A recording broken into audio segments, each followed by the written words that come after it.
What's up? Welcome back to another we work on my piece of shit Miata video. Today we are putting these lower seat rails in my car. So what we've noticed with these seat rails, so they're a little different than like the normal Sparco ones. These actually bolt to the front of the holes, but these you have to make your own holes.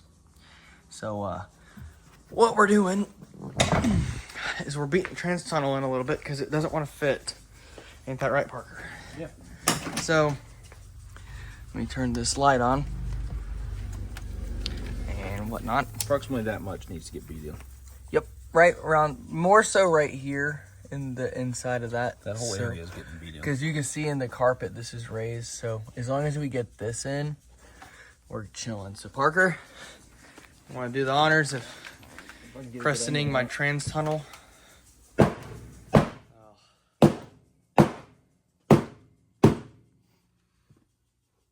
shit bent so easily. Done. Oh my god. Should fit now. All right. Parker, take the camera. My convertibles are better right here.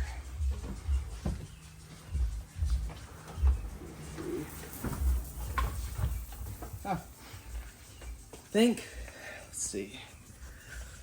I think now, look at it. Oh, wow. Yeah, that's way better. It's beat anymore. I'm gonna have to look through for myself. Be right back. All right, what we have figured out is that the OEM seat bolts, let me grab them. These OEM seat bolts are not long enough for this bracket because I don't have sliders anymore, so the bracket doesn't want to sit perfectly flush. Now I bought it used at Miata's at the Gap, so it might have been bent from where it had been like priorly mounted in somebody else's car, but this thing has like no scratches on it, so I don't even know. But regardless, we got to go to the part store and grab bigger bolts or longer bolts, and then for the rear I have too big of a bolt. So the rears of these do not use those OEM holes. You actually have to go through the floor pan because it's a drop seat mount too, so put it on the ground pretty much. Since I'm 6'1", I kind of need it. So we've beat this in more right here, all in this general area. We just made it more flat. So now we're gonna go grab some more hardware and then come back and do that. So we are gonna get the front bolted in, so then in the rear I can Sharpie on the floor where it needs to go, where the holes need to be drilled. I can take the seat out, drill through the whole floorboard, and clamp it up with a nut, bolt, and 2 washers. So not looking forward to doing it, but I need it, so gotta do what we gotta do. We'll be right back once we get the hardware. All right, back from the parts store.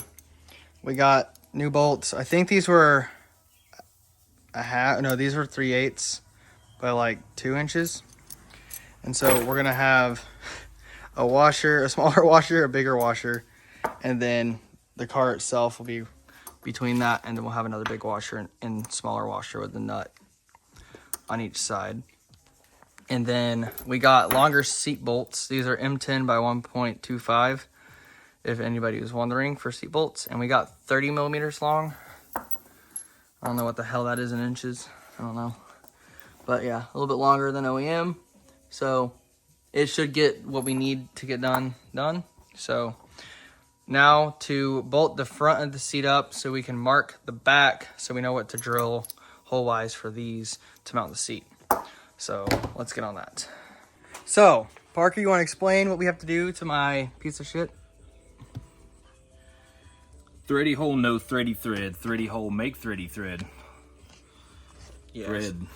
Thread. So yeah, that little son of a bitch.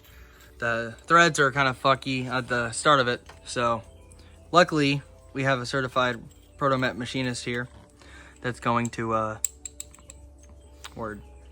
attempt to rethread this. So live, laugh, love, I guess. I don't fucking know. So we are currently using an adjustable wrench to rethread it because of the tight space that it's in. So we are going to continue to do this until all threads are redone. Which luckily these aren't like really deep threads, so it doesn't go far. So we're gonna, oh boy. All right, so he has successfully, I think, threaded this. Now he's undoing it, or reversing it, whatever. I don't even know what you want to call it terminology wise, but he's doing that. Back in the tab. There we go, backing it out. I'm a little retarded, okay? But yeah. So once that's done, we can try out this. In theory, we should be able to just thread this bolt in once this is completely out. So we're at the boat.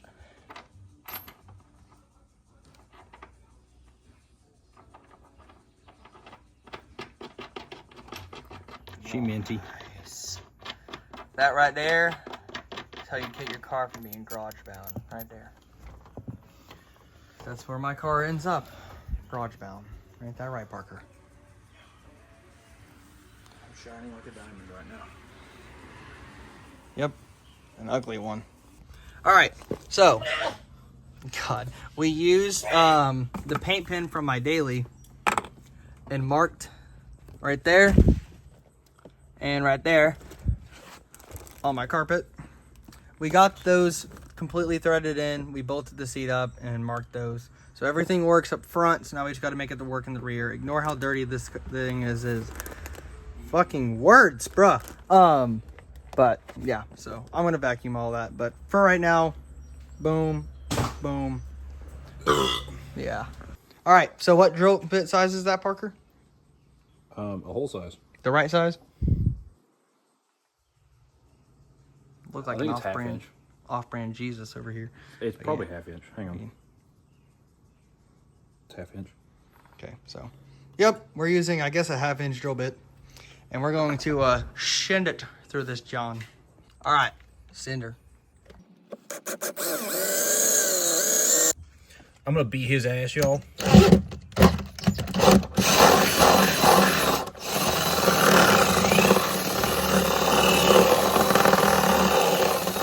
That's called don't have the right size, but we make it work. I can't even, where's the hole? Oh, it right there. But it works. Definitely gonna need to vacuum that Okay, it's fine. because those metal shavings hurt. Okay, noted.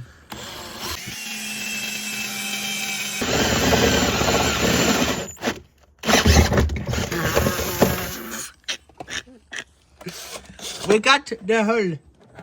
The hole is right there. And there's one right there. Cool. That's how you drill a hole, people. All right, so these are the bolts we got. They're like 2 inches long, and it has this little like, I don't know what you want to call that. But when we put it through there, if you look, it hangs really low. And since there has that flat spot, we don't know if we're going to be able to get it all the way tight. And so we're going to return these and get inch or inch and a half, probably an inch, because I think that will give us what we need with a nut and the washers. So where they're not hanging really low, because I don't want these to drag. Granted, my car's not like slammed. I mean, obviously it's in the air, you can't really see, but it's not slammed. But you know, I'd rather be safe than sorry and have these things like rip through my floor. So yeah, that's what we're gonna go do. And by the way, these are zinc plated grade 8 bolts. So for anybody doing this at home and mounting a seat and drilling through your floorboard, you want to make sure this is properly secured down and safe, especially if you're racing like what I want to do. So make sure that you get grade 8 zinc plated nice bolts that aren't going to rust through. Once these are in and tight, I'm going to be undercoating everything underside again, spraying these because I don't want anything to rust. So I'm a big anti-rust on my car kind of guy. So we're going to go swap these out and we'll be right back. All right, so everything is bolted up. I'm going to go ahead and show y'all. We got these bolted in the front OEM holes. In the rear, I don't know. Yeah, there we go. You can kind of see. It's dirty as hell. I'll show under the car though. So under the car, we ended up going with the 1.5 inch bolts. They are the 3/8 bolts. They're zinc plated and grade 8, so they should be strong enough.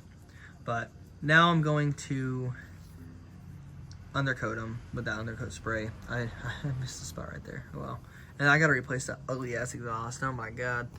But so sorry this video is so sporadic. I'm still getting used to this YouTube stuff. But hope you all enjoyed it. The next video should be us putting the motor in this car, which I'm so pumped about. Cannot wait. So see y'all in the next one. Peace.